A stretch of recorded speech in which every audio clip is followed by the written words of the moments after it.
ನಾವು ಹೊಡೆದ ಏಟಿನ ರೀಸೌಂಡ್ ಅಮೆರಿಕಾದಲ್ಲಿ ಕೇಳಿಸ್ತದೆ. ನಮ್ಮನ್ನ ತೊಗಲುಗೊಂಬೆಯಂತೆ ಒಂದು ಆಟವಾಡಿಸಬಹುದು ಎಂದು ಟ್ರಂಪ್ ಭಾವಿಸಿದ್ದರು. ಆದರೆ ನಾವೇ ಅಮೆರಿಕವನ್ನ ಆಟವಾಡಿಸ್ತಿದ್ದೇವೆ.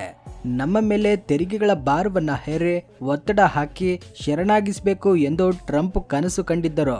ಆದರೆ ನಮ್ಮ ಲೆವೆಲ್ ಏನೆಂದು ಈಗ ಅಮೆರಿಕದವರಿಗೆ ಅರ್ಥವಾಗಿದೆ. ಕೇವಲ 5 ದಿನಗಳ ಕಾಲದಲ್ಲಿ ಭಾರತವು ತೆಗೆದುಕೊಂಡ ಕೆಲವು ನಿರ್ಧಾರಗಳಿಂದ ವಾಷಿಂಗ್ಟನ್ ಕಂಪಿಸುತ್ತಿದೆ. ವೈಟ್ ಹೌಸ್ ಗದ್ದಲದಿಂದ ಕೂಡಿದೆ. ಅವನು ತೋಡಿದ ಗುಂಡಿಯಲ್ಲಿ ಅವನೇ ಬಿದ್ದಂತೆ ಈಗ ಅಮೆರಿಕನ್ನರು ಕೂಡ ಟ್ರಂಪ್ರ ನಿರ್ಧಾರಗಳ ಬಗ್ಗೆ ಕೆಂಡಾಮಂಡಲವಾಗ್ತಿದ್ದಾರೆ. ಅಮೆರಿಕದ ನ್ಯಾಯಾಲಯ ಟ್ರಂಪ್ ವಿರುದ್ಧ ತಿರುಗಿ ಬಿದ್ದಿದೆ. ಆದ್ರೆ ಇಷ್ಟಕ್ಕೂ ಅಸಲಿ ವಿಷಯ ಏನು ಅನ್ನೋದನ್ನ ಈ ವಿಡಿಯೋದಲ್ಲಿ ನೋಡೋಣ. ಅದಕ್ಕೂ ಮುಂಚೆ ದಯವಿಟ್ಟು ವಿಡಿಯೋಗೆ ಲೈಕ್ ಮಾಡಿ, ಕಮೆಂಟ್ ಸೆಕ್ಷನ್ ನಲ್ಲಿ ಜೈ ಹಿಂದ್ ಎಂದು ಟೈಪ್ ಮಾಡಿ. ಪ್ರಧಾನವಾಗಿ ಹೇಳಬೇಕಂದ್ರೆ ಅಮೆರಿಕದ ಕೋರ್ಟ್ ಇತ್ತೀಚಿನ ದಿನಗಳಲ್ಲಿ ಅಮೆರಿಕ ಅಧ್ಯಕ್ಷ ಡೊನಾಲ್ಡ್ ಟ್ರಂಪ್ ಇತರ ದೇಶಗಳ ಮೇಲೆ ಹೇರಿದ ತೆರಿಗೆಗಳನ್ನ ಕಾನೂನು ಬಾಹಿರ ಎಂದು ತಿರಸ್ಕರಿಸಿದೆ. ಇಷ್ಟೇ ಅಲ್ಲದೆ ಭಾರತದ ಮೇಲೆ ವಿಧಿಸಿದ ವ್ಯಾಪಾರ ತೆರಿಗೆಗಳನ್ನ ತಕ್ಷಣ ತೆಗೆದು ಹಾಕಬೇಕೆಂದು ಆದೇಶಿಸಿದೆ. ಭಾರತದಲ್ಲಿ ನಡೆಯೋ ವ್ಯಾಪಾರಗಳಿಗೆ ಯಾವುದೇ ಒತ್ತಡ ಇರಬಾರದು ಎಂದು ಕೂಡ ಆ ಕೋರ್ಟ್ ಆದೇಶಿಸಿದೆ. ಇದು ಟ್ರಂಪ್ನ ತಲೆಯ ಮೇಲೆ ಬಡಿಗೆಯಂತೆ ಬಿದ್ದಿದೆ. ವಾಸ್ತವವಾಗಿ ಆರಂಭದಿಂದಲೂ ಟ್ರಂಪ್ ಯಾರ ಊಹೆಗೂ ಸಿಗದಂತೆ ನಿರ್ಧಾರಗಳನ್ನ ತೆಗೆದುಕೊಳ್ತಿದ್ದಾರೆ. ಕೆಲವೊಮ್ಮೆ ಅವರಿಗೆ ಹುಚ್ಚು ಹಿಡಿದಿದೆಯೇ ಎಂದು ಅವರ ಸ್ವಂತ ದೇಶದವರೇ ಅನುಮಾನಿಸುತ್ತಿದ್ದಾರೆ. ಅಂತಹ ಟ್ರಂಪ್ ತೆಗೆದುಕೊಂಡ ಒಂದು ನಿರ್ಧಾರವೇ ಈ ರೀತಿಯ ಭಾರಿ ತೆರಿಗೆಗಳನ್ನ ವಿಧಿಸುವುದು. ಇತ್ತೀಚೆಗೆ ಟ್ರಂಪ್ರ ಸಲಹೆಗಾರರು ಕೂಡ ಒಂದು ವಿಷಯವನ್ನ ಸ್ಪಷ್ಟವಾಗಿ ಹೇಳ್ತಿದ್ದಾರೆ. ಅಮೆರಿಕದ ನಿಜವಾದ ಗುರಿಗಳು ಚೀನಾ ಒಂದೇ ಆಗಿರ್ಬೇಕು, ಭಾರತದೊಂದಿಗೆ ಕಾದಾಡಬೇಡಿ ಎಂದು ಸಲಹೆ ನೀಡಿದ್ದಾರೆ. ಒಂದ್ ವೇಳೆ ರಷ್ಯಾ, ಚೀನಾ, ಭಾರತ ಒಂದೇ ವೇದಿಕೆ ಮೇಲೆ ನಿಂತರೆ ಅಮೆರಿಕ ಅವುಗಳ ಕೆಳಗೆ ನಲುಗಿ ಹೋಗ್ತದೆ ಎಂದು ಎಚ್ಚರಿಸಿದ್ದಾರೆ. ನಮ್ಮ ಭಾರತವು ಕೂಡ ಅಮೆರಿಕಕ್ಕೆ ಸರಕುಗಳನ್ನ ಕಳಿಸದೆ ಯುರೋಪ್, ಏಷ್ಯಾ, ಆಫ್ರಿಕಾದಂತಹ ದೇಶಗಳಿಗೆ ರಫ್ತು ಮಾಡಲು ಆರಂಭಿಸಿದೆ. ಇದರಿಂದ ಭಾರತದ ವ್ಯಾಪಾರವು ಸ್ವಲ್ಪ ಮಟ್ಟಿಗೆ ಸುರಕ್ಷಿತವಾಗಿದೆ. ಆದ್ರೆ ಅಮೆರಿಕದ ಸಪ್ಲೈ ಚೈನ್ ಗೊಂದಲಕ್ಕೀಡಾಗಿದೆ. ಆದ್ರೆ ಇಂದು ಮಾತ್ರ ಟ್ರಂಪ್ಗೆ ಅಲ್ಲಿನ ಕೋರ್ಟ್ ತಲೆ ತಿರುಗಿಸುವ ಆಘಾತವನ್ನ ನೀಡಿದೆ. ಇದರಿಂದ ವೈಟ್ ಹೌಸ್ನ ಅಡಿಪಾಯವೇ ಕದಲಿ ಹೋಗಿದೆ. ಅಮೆರಿಕದ ಕೋರ್ಟ್ ಟ್ರಂಪ್ ವಿಧಿಸಿದ ಈ ತೆರಿಗೆಗಳನ್ನ ಕಾನೂನು ಬಾಹಿರ ಎಂದು ಘೋಷಿಸಿದ್ದಲ್ಲದೆ ತಕ್ಷಣವೇ ಅವುಗಳನ್ನ ರದ್ದುಗೊಳಿಸಬೇಕೆಂದು ಆದೇಶಿಸಿದೆ. ಈ ತೀರ್ಪು ಹೊರಬಂದ ತಕ್ಷಣ ವಾಷಿಂಗ್ಟನ್ನಲ್ಲಿ ಪ್ರತಿಭಟನೆಗಳು ಭುಗಿಲೆದ್ದಿವೆ. ವಾಸ್ತವವಾಗಿ ನಮ್ಮ ದೇಶವೇ ಮೊದಲು ಎಂದರೆ ಅಮೆರಿಕ ಒಂದೇ ಎಲ್ಲದರಲ್ಲೂ ಮುಂದಿರಬೇಕು, ಅಮೆರಿಕನ್ನರಿಗೆ ಮಾತ್ರ ಉದ್ಯೋಗಾವಕಾಶಗಳು ದೊರಕಬೇಕು ಎಂಬ ಒಳ್ಳೆಯ ಉದ್ದೇಶದಿಂದಲೇ ಟ್ರಂಪ್ ಈ ತೆರಿಗೆಗಳನ್ನ ಹೆಚ್ಚಿಸಿದ್ದರು. ಆದರೆ ಅವರು ಯೋಚಿಸಿದ್ದು ಒಂದು, ದೇವರು ಅನುಗ್ರಹಿಸಿದ್ದು ಮತ್ತೊಂದು. ಯಾಕಂದ್ರೆ ಈ ರೀತಿ ಟ್ರಂಪ್ ತೆರಿಗೆಗಳನ್ನ ಹೆಚ್ಚಿಸಿದ್ರು ಕೂಡ ಉದ್ಯೋಗಾವಕಾಶಗಳು ಹೆಚ್ಚಾಗಲಿಲ್ಲ.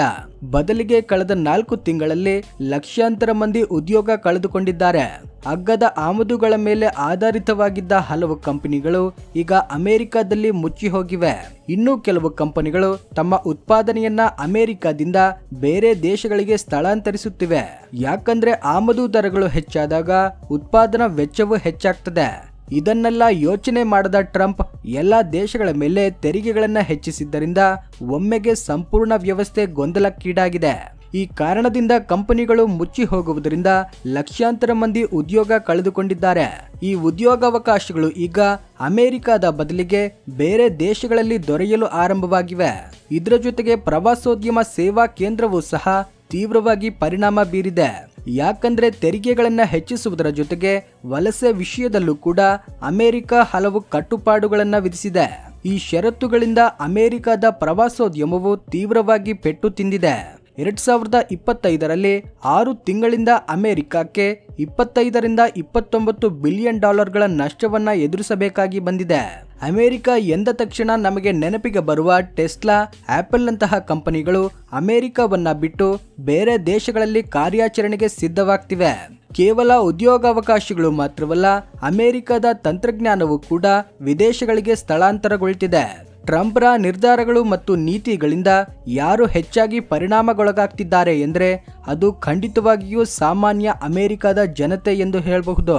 ಅಮೆರಿಕ ನಮ್ಮ ಮೇಲೆ ಮತ್ತೆ ಎಲ್ಲರ ಮೇಲೆ ತೆರಿಗೆಗಳನ್ನ ಹೇರ್ತಿದ್ರೆ ನಾವು ಕೈಕೊಟ್ಕೊಂಡು ಕೂರಲು ಸಾಧ್ಯವೇ?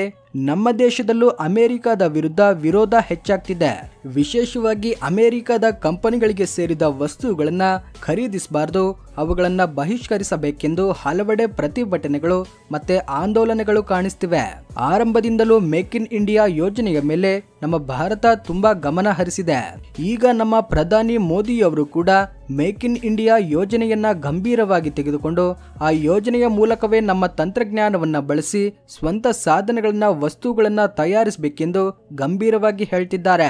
ಇವೆಲ್ಲವೂ ಸಾಮಾಜಿಕ ಮಾಧ್ಯಮದಲ್ಲಿ ವೈರಲ್ ಆಗ್ತಾ ಇರೋದ್ರಿಂದ ಅಮೆರಿಕದ ಕಂಪನಿಗಳನ್ನ ನಮ್ಮ ಜನರು ಬಹಿಷ್ಕರಿಸುತ್ತಿದ್ದಾರೆ. McDonald's, Coca Cola, Amazon, Apple ಅಂತಹ ಕಂಪನಿಗಳನ್ನ ಕಡೆಗಿಟ್ಟು ನಮ್ಮ ಸ್ವಂತ ಬ್ರ್ಯಾಂಡ್ಗಳನ್ನ ಪ್ರೋತ್ಸಾಹಿಸಬೇಕೆಂದು ಜಾಗೃತಿ ಮೂಡಿಸುತ್ತಿದ್ದಾರೆ. ಈಗಾಗಲೇ ನಮ್ಮ ಸರ್ಕಾರವು ಕೂಡ ವಿದೇಶಿ ಕಂಪನಿಗಳಿಗೆ ಸೇರಿದ ಕೂಲ್ ಡ್ರಿಂಕ್ಸ್ ಗಳ ಮೇಲೆ ಹಲವು ನಿಬಂಧನೆಗಳನ್ನ ಮತ್ತೆ ನಿಷೇಧಗಳನ್ನ ವಿಧಿಸಿದೆ. ಅಮೆರಿಕದ ರೌಡಿಸಂ ನಮ್ಮ ಮೇಲೆ ಕೆಲಸ ಮಾಡದ್ದು ಎಂದು ನಮ್ಮ ಪ್ರಧಾನಿ ಮೋದಿಯವರು ಸ್ಪಷ್ಟವಾಗಿ ಕೆನ್ನೆಗೆ ಸಿಡಿಯುವಂತೆ ಹೇಳಿ ಅಮೆರಿಕಕ್ಕೆ ಸೆಡ್ಡು ಹೊಡೆದಿದ್ದಾರೆ. ಈಗಾಗಲೇ ರಷ್ಯಾ, ಚೀನಾ, ಯುರೋಪ್, ಆಫ್ರಿಕಾದಂತಹ ದೇಶಗಳು ನಮ್ಮ ಭಾರತದ ಪಕ್ಷದಲ್ಲಿ ನಿಂತಿವೆ. ಇತ್ತೀಚೆಗೆ ರಷ್ಯಾ ಒಂದು ಸಂಚಲನಾತ್ಮಕ ಘೋಷಣೆ ಮಾಡಿದೆ. ಇನ್ಮುಂದೆ ಭಾರತವು ಬಯಸಿದ್ರೆ ಡಾಲರ್ನ ಅಗತ್ಯವೇ ಇಲ್ಲ, ನಮ್ಮ ಭಾರತೀಯ ರೂಪಾಯಿಯಲ್ಲಿಯೇ ವ್ಯಾಪಾರ ಮಾಡಬಹುದೆಂದು ಘೋಷಿಸಿದೆ. ರಷ್ಯಾ ತನ್ನ ಸ್ವಂತ ಹಡಗುಗಳನ್ನ ಕೂಡ ನಮಗೆ ನೀಡಲು ಸಿದ್ಧವಾಗಿದೆ. ಈ ರೀತಿಯಾಗಿ ನಮ್ಮ ಭಾರತದ ಸರಕುಗಳು ವಿಶ್ವದ ಎಲ್ಲಾ ಕಡೆಗೂ ತಲುಪಬಹುದು. ನಮ್ಮ ಅಪಾರ ಚಾಣಕ್ಯರಾದ ಪ್ರಧಾನಿ ಮೋದಿಯವರು ಹೊಡೆದ ಏಟಿನಿಂದ ಟ್ರಂಪ್ ಸರ್ಕಾರ ಕುಸಿದು ಹೋಗಿದೆ. ಅಮೆರಿಕ ಹೆಚ್ಚಿನ ತೆರಿಗೆಗಳನ್ನ ವಿಧಿಸಿ ನಮ್ಮ ಸೀಫುಡ್ ಉದ್ಯಮವನ್ನ ಹಾಳು ಮಾಡಬಹುದೆಂದು ಯೋಜನೆ ರೂಪಿಸಿತ್ತು. ಯಾಕಂದ್ರೆ ಅಮೆರಿಕ ಒಂದೇ ಸಮುದ್ರದಿಂದ ದೊರೆಯುವ ಮೀನುಗಳನ್ನ ಮತ್ತೆ ಜೀವಿಗಳನ್ನ ಭಾರಿ ಪ್ರಮಾಣದಲ್ಲಿ ಆಮದು ಮಾಡ್ಕೊಳ್ತದೆ. ಆದ್ರೆ ಇದಕ್ಕೆ ಎತ್ತಿಗೆ ಎತ್ತು ಹಾಕುವಂತೆ ನಮ್ಮ ಭಾರತವು ಮಾಸ್ಟರ್ ಸ್ಟ್ರೋಕ್ ನೀಡಿದೆ. ನಮಗೆ ಮಾರಾಟ ಮಾಡಲು ಕೇವಲ ಅಮೆರಿಕ ಒಂದೇ ಇಲ್ಲ ಎಂಬುದನ್ನ ವಿಶ್ವಕ್ಕೆ ತಿಳಿಯುವಂತೆ ಮಾಡಿ ರಷ್ಯಾ, ಆಫ್ರಿಕಾ, ಆಸ್ಟ್ರೇಲಿಯಾ, ಬ್ರಿಟನ್ ನಂತಹ ದೇಶಗಳೊಂದಿಗೆ ವ್ಯಾಪಾರ ಸಂಬಂಧಗಳನ್ನ ಬಲಪಡಿಸಿಕೊಳ್ತಿದೆ. ಇದರಿಂದ ಅಮೆರಿಕ ಹಿಂದೆ ಉಳಿದಿದೆ. ಆದರೆ ನಮ್ಮ ಭಾರತದ ಪ್ರಧಾನಿಯವರು ಯಾವುದೇ ರಾಜಿಗೆ ಒಳಗಾಗದೆ ಮೊದಲು 50% ತೆರಿಗೆಯನ್ನ ತೆಗೆದು ಹಾಕಿದಾಗ ಮಾತ್ರ ನಾವು ನಿಮ್ಮೊಂದಿಗೆ ವ್ಯಾಪಾರಕ್ಕೆ ಸಿದ್ಧರಿರ್ತೇವೆ ಎಂಬಂತೆ ಸೂಚನೆ ನೀಡಿದ್ದಾರೆ. ಯಾರಾದ್ರೂ ನಮ್ಮನ್ನ ಒತ್ತಡಕ್ಕೆ ಒಳಪಡಿಸಿದ್ರೆ ಅವನ ಒತ್ತಡಕ್ಕೆ ತಲೆಬಾಗಿ ಅವನಿಗೆ ಸಲಾಂ ಮಾಡುತ್ತಾ ಅವನು ಹೇಳಿದಂತೆ ಮಾಡೋ ದಿನಗಳು ಹೋಗಿವೆ. ಈಗ ನಮ್ಮ ಮಾತೆ ಶಾಸನ, ನಾವು ಹೇಳಿದ್ದೇ ಕಾನೂನು. ಆದರೆ ಎಂದಿನಂತೆ ನಾವು ಕಾದಾಡುವವರಲ್ಲ. ಅಮೆರಿಕದೊಂದಿಗೆ ಒಳ್ಳೆಯ ಸಂಬಂಧಗಳನ್ನ ಇಟ್ಟುಕೊಂಡು ಅವರೊಂದಿಗೆ ಸಂಧಾನಕ್ಕೆ ರಾಜತಾಂತ್ರಿಕ ಮಾರ್ಗವನ್ನ ಬಳಸ್ತಿದ್ದೇವೆ. ಈ ಕಾರಣದಿಂದಾನೇ ಟ್ರಂಪ್ನ ಸಲಹೆಗಾರರು ಕೂಡ ಭಾರತದ ಮೇಲೆ ಒತ್ತಡ ಹೇರಲು ಸಾಧ್ಯವಿಲ್ಲ ಎಂದು ಅರ್ಥ ಮಾಡಿಕೊಂಡಿದ್ದಾರೆ. ಒಂದು ವೇಳೆ ಈ ಸ್ಥಿತಿಯು ಮುಂದುವರೆದ್ರೆ ಅಮೆರಿಕದ ಆರ್ಥಿಕ ವ್ಯವಸ್ಥೆ ಕುಸಿಯುತ್ತದೆ, ಡಾಲರ್ನ ಶಕ್ತಿಯು ಕಡಿಮೆಯಾಗ್ತದೆ. ನಮ್ಮ ಭಾರತವು ಇಲ್ಲಿ ಒಂಟಿಯಾಗಿಲ್ಲ. 40 ದೇಶಗಳೊಂದಿಗೆ ಜವಳಿ ಉದ್ಯಮದಲ್ಲಿ ದೊಡ್ಡದಾಗಿ ಸದ್ದು ಮಾಡಲು ಸಿದ್ಧವಾಗಿದೆ. ಅಮೆರಿಕವು ನಮ್ಮಿಂದ ಭಾರಿ ಪ್ರಮಾಣದಲ್ಲಿ ಜವಳಿ ಆಮದು ಮಾಡಿಕೊಳ್ತದೆ. ಆದರೆ ಈ ಜವಳಿ ಉದ್ಯಮದ ಮೇಲೆ ತೆರಿಗೆಯ ಪರಿಣಾಮ ಬೀಳುವ ಮೊದಲೇ ನಾವು ಇತರ ದೇಶಗಳೊಂದಿಗೆ ವ್ಯಾಪಾರವನ್ನ ಬಲಪಡಿಸಿಕೊಳ್ಬೇಕು. ಆಗ ಮಾತ್ರ ನಮ್ಮ ದೇಶದಲ್ಲಿ ಉದ್ಯೋಗಗಳ ಮೇಲೆ ಯಾವುದೇ ಪರಿಣಾಮ ಬೀರೋದಿಲ್ಲ. ಈ ಕಾರಣದಿಂದಾನೇ ಬ್ರಿಟನ್, ಜಪಾನ್, ದಕ್ಷಿಣ ಕೊರಿಯಾದಂತಹ ದೇಶಗಳೊಂದಿಗೆ ಜವಳಿ ಕ್ಷೇತ್ರದಲ್ಲಿ ವ್ಯಾಪಾರವನ್ನ ಅಭಿವೃದ್ಧಿಪಡಿಸಲು ಪ್ರಯತ್ನಿಸುತ್ತಿದ್ದೇವೆ. ಈಗ ಸ್ಥಿತಿಯು ಹೇಗಿದೆ ಎಂದ್ರೆ ರಷ್ಯಾ ಸಾರ್ವಜನಿಕವಾಗಿಯೇ ಭಾರತಕ್ಕೆ ಬೆಂಬಲ ನೀಡುತ್ತಿದೆ. ಚೀನಾ, ಜಪಾನ್ ನಂತಹ ದೊಡ್ಡ ದೇಶಗಳು ಕೂಡ ನಮ್ಮ ಪಕ್ಷದಲ್ಲಿವೆ.